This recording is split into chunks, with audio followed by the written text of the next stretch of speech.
بسم اللہ الرحمن الرحیم۔ السلام علیکم۔ انفو ٹی وی میں آپ کو ویلکم کرتے ہیں۔ آج 15 جون 2021 بروز منگل سعودی عرب کی شام کی اہم ترین خبروں کے ساتھ میں ہوں وسیم۔ سعودی عرب کے حالات، سعودی عرب کے قانون اور تازہ ترین خبروں کے لیے انفو ٹی وی چینل کو سبسکرائب کیجیے، ساتھ میں موجود بیل آئیکن پریس کیجیے تاکہ آپ تک لیٹسٹ اپڈیٹس پہنچ سکیں۔ آج شام کی نیوز بلیٹن میں بات کریں کہ سعودی عرب کے نئے شہر کے بارے میں بات ہوگی، ریاض میٹرو کی، اس کے علاوہ بات ہوگی خروج و والوں کی، ناس ایئر لائن کی بات ہوگی، اس کے علاوہ بات ہوگی ویکسین کے بارے میں، اور بھی اہم خبریں ہیں، تو ویڈیو کو مکمل دیکھیے گا۔ شروع کرتے ہیں پہلی خبر کے ساتھ۔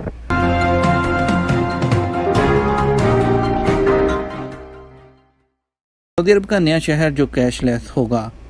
سعودی عرب میں ریاض بینک کے سی ای او طارق السویدان نے کہا کہ سعودی عرب کے مشرقی صوبے میں ایک ایسا نیا شہر بنایا جا رہا ہے جو کیش لیس ہوگا۔ عرب نیوز کے مطابق king Salman energy park Dammam اور الحسا کے درمیان واقع ہے اور اسے 50 مربع کلومیٹر کے رقبے پر بنایا جا رہا ہے۔ اس پارک میں ایک لاجسٹک زون اور ایک خشک بندرگاہ بھی شامل ہوگی۔ سبارک نے مارچ میں اعلان کیا تھا کہ اس منصوبے کے پہلے مرحلے کا 80% کام سرکاری طور پر مکمل ہوا ہے۔ طارق السویدان نے العربیہ کو بتایا کہ ریاض بینک اور کنگ سلمان انرجی سٹی کے مابین ایک نئے معاہدے پر دستخط کیے گئے ہیں، جس کا مقصد اس منصوبے کو مکمل طور پر ڈیجیٹل شہر میں تبدیل کرنا ہے۔ انہوں نے مزید بتایا، ہماری خواہش ہے کہ سبارک سٹی مکمل طور پر ڈیجیٹل ہو، کیونکہ یہ ایک نیا شہر ہے جہاں کیش استعمال نہیں ہوتا اور تمام پیمنٹ، دکان ہو اور سروسز ہوں، اس کے لیے ایک خاص کارڈ ہوگا۔ ریاض بینک اور کنگ سلمان انرجی سٹی کے درمیان ہونے والے معاہدے میں 10 اقدامات شامل کیے گئے ہیں، جن کا مقصد کاروبار کرنے اور ڈیجیٹل اکانومی میں آسانی کے ساتھ سعودی عرب کی درجہ بندی کی سپورٹ کرنا ہے۔ اس کے علاوہ اس میں 1 لاکھ افراد کو روزگار بھی ملے گا۔ ریاض میٹرو پروجیکٹ تکمیل کے قریب، اسٹیشن کتنے اور سہولتیں کیا ہوں گی؟ سعودی عرب میں ریاض میٹرو پروجیکٹ تکمیل کے قریب پہنچ چکا ہے اور اس کے افتتاح کی تیاریاں کی جا رہی ہیں۔ میئر شہزادہ فیصل بن عیاف نے حال ہی میں بتایا تھا کہ ٹرین کا 90% کام مکمل ہو چکا ہے اور بہت جلد افتتاح متوقع ہے۔ اخبار 24 کے مطابق ریاض رائل کمیشن کے ایگزیکٹو چیئرمین فہد الرشید کا کہنا ہے کہ ریاض میٹرو سال رواں کی تیسری سہ ماہی کے دوران باقاعدہ آپریشنل ہو جائے گا۔ گزشتہ سال کے آخر میں ریاض میٹرو چلانے کا کام شروع کیا گیا تھا۔ ریاض ٹرین عرب دنیا کے بڑے منصوبوں میں سے ایک ہے۔ اس کی مجموعی لمبائی 176 کلومیٹر ہے۔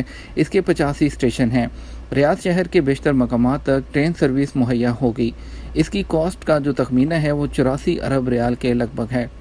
ریاض ٹرین کے ڈرائیور کے بغیر آٹومیٹک سسٹم سے چلے گی اور ریموٹ کنٹرول سے ہوگی۔ اس کی بوگیاں خصوصی طور پر ڈیزائن کی گئی ہیں۔ ریاض میٹرو زیادہ آبادی والے بیشتر محلوں، سرکاری اداروں، تجارتی اور تعلیمی اور صحت اداروں کے کارکنوں کو آنے جانے کی سہولت فراہم کرے گی۔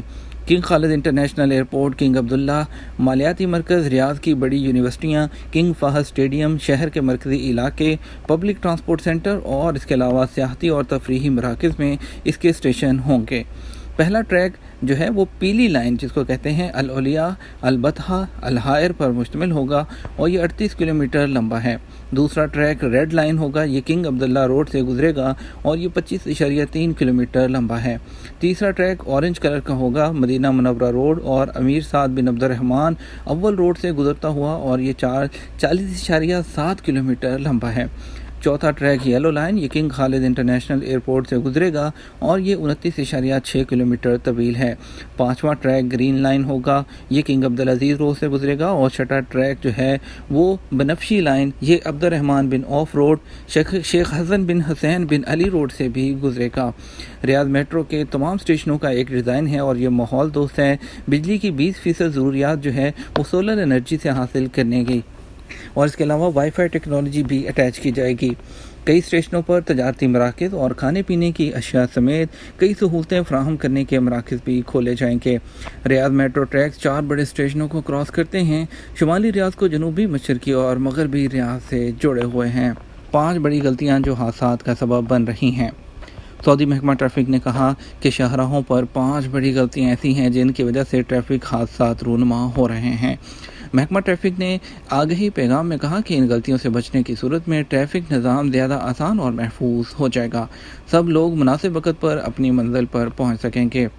अखबार 24 के मुताबिक महकमा ट्रैफिक ने अपने बयान में कहा कि सर्विस लाइन से सड़क पर गलत तरीके से दाखिल होना, एक गाड़ी से दूसरी गाड़ी के दरमियान महफूज फासला ना छोड़ना, पैदल चलने वालों का ख्याल ना करना और हद से ज़्यादा रफ्तार से गाड़ी चलाना इन गलतियों में शामिल है। उनका कहना था कि ये 5 गलतियां ट्रैफिक हादसा का सबब बनती हैं। ड्राइवर और उनके अलावा भी गलतियां करते हैं जिनकी वजह से एक्सीडेंट होते हैं। खरूज-ओ-दा की खिलाफ वर्जी पर कितने साल के लिए ब्लैक लिस्ट? सऊदी अरब में गैर मुल्कियों के लिए इकामा और रहायशी कवानीन वाज़ेह हैं जिन पर अमल करना सबके लिए लाजमी है। इन्फो टीवी के सामीन की जानिब से अपनी मुश्किलात और मसाइल के हवाले से मज़ीद सवालात मौसूल हुए हैं। रहीम जलील ने सवाल किया है कि साल 2017 में छुट्टी पर आया था, उसके बाद नहीं किया। मालूम यह करना है कि अब मैं नए वीज़े पर दोबारा जा सकता हूँ। सऊदी अरब के इदारा इमिग्रेशन के कानून में खरूज-ओ-दा की खिलाफ वर्जी करने वालों को 3 साल के लिए ब्लैक लिस्ट किया जाता था। 14 मार्च 2021 को सऊदी अरब में नया कानून नाफिज हुआ जिसके मुताबिक खरूज-ओ-दा पर जाने वाला और वापस ना आने वाला हमेशा के लिए ब्लैक लिस्ट होता है। पहले के ब्लैक लिस्ट किए गए जो अफराद होते थे वो मुकर्रर मुद्दत पर किसी भी वीज़े पर नहीं आ सकते थे, और जब खरूज-ओ-दा की मुद्दत अगर 6 माह का है तो इस दौरान वापस नहीं आया तो ऐसे अफराद की फ़ाइल ऑटोमेटिक तरीके से ब्लॉक कर दी जाती थी और उन्हें खरूज वलमियात की कैटेगरी में शामिल कर दिया जाता था। जहाँ तक आपका मसला है, अपने खरूज-ओ-दा और इकामा की मुद्दत देखकर हिसाब लगाएं, क्योंकि मुद्दत के तयन के लिए महीने और दिन का हिसाब भी रखा जाता है। याद रखें कि खरूज-ओ-दा की खिलाफ वर्जी के मुर्तकिब अफराद के लिए ब्लैक लिस्ट की मुद्दत का एक ही तरीका होता है, वो ये कि अगर आपका पुराना कफील वो नया वीज़ा जारी कर सकता है तो आप नए वीज़े पर सऊदी अरब आ सकते हैं। शहराज अहमद ने सवाल किया है कि मेरा एक दोस्त 3 साल पहले छुट्टी गया था, उसके बाद वापस नहीं आ सका। वज़ारत मेहनत की वेबसाइट पर उसके बारे में मुतगय्यब अल-अमल लिखा आ रहा है। क्या मेरा दोस्त अब दूसरे वीज़े पर आ सकता है? आपका सवाल वाज़ेह नहीं, क्योंकि कानून के मुताबिक जो शख्स खरूज-ओ-दा पर सऊदी अरब से जाता है उसका मुतगय्यब अल-अलम अमल वो यानी हरूफ फ़ाइल नहीं किया जा सकता। ना ही ऐसे कारकुन का खरूज नहाई लग सकता है जो खरूज-ओ-दा पर गया हो। खरूज-ओ-दा पर जाकर वापस ना आने वालों के लिए खरूज वलमियात की इस्तिलाह इस्तेमाल होती है, यानी जाकर वापस नहीं आया। अगर देखा जाए तो आपसे कोई गलती हुई है या आपके दोस्त ने खरूज-ओ-दा वीज़ा हासिल किया और सऊदी अरब के इमिग्रेशन इदारे में उसका रिकॉर्ड बैरून मुल्क गए हुए लोगों में है तो ये नामुमकिन है कि उसका हरूफ फ़ाइल हो। ताहम ये मुमकिन है कि आपके दोस्त ने खरूज-ओ-दा हासिल किया और वो सऊदी अरब से गया ही नहीं, जिस पर उसका हरूफ फ़ाइल हो गया, और इस सूरत में केस वो डिपोर्टेशन सेंटर को फॉरवर्ड कर दिया जाता है। दूसरी सूरत ये हो सकती है कि अगर आपका दोस्त मुल्क से मुकर्रर मुद्दत के दौरान रवाना हो गया और वापस नहीं आया तो कफील ने उसकी खरूज-ओ-दा की खिलाफ वर्जी दर्ज कर दी हो, इस सूरत में वो 3 साल के लिए नहीं आ सकता। शुएब नूर मोहम्मद का सवाल है, मेरे एक दोस्त का स्टेटस मरहल आ रहा है, इसका क्या मतलब है? मरहल के मायने डिपोर्ट के हैं, और सऊदी अरब में डिपोर्ट होने वाले वो दोबारा एक मुख्तलिफ मुद्दत के लिए वापस नहीं आ सकते थे नए कानून के बाद। अब वो वर्क वीज़े पर दोबारा कभी भी सऊदी अरब नहीं आ सकते। फ्लाई नास एयरलाइन की यूक्रेन के 2 शहरों के लिए बराह रास्त परवाज़ें।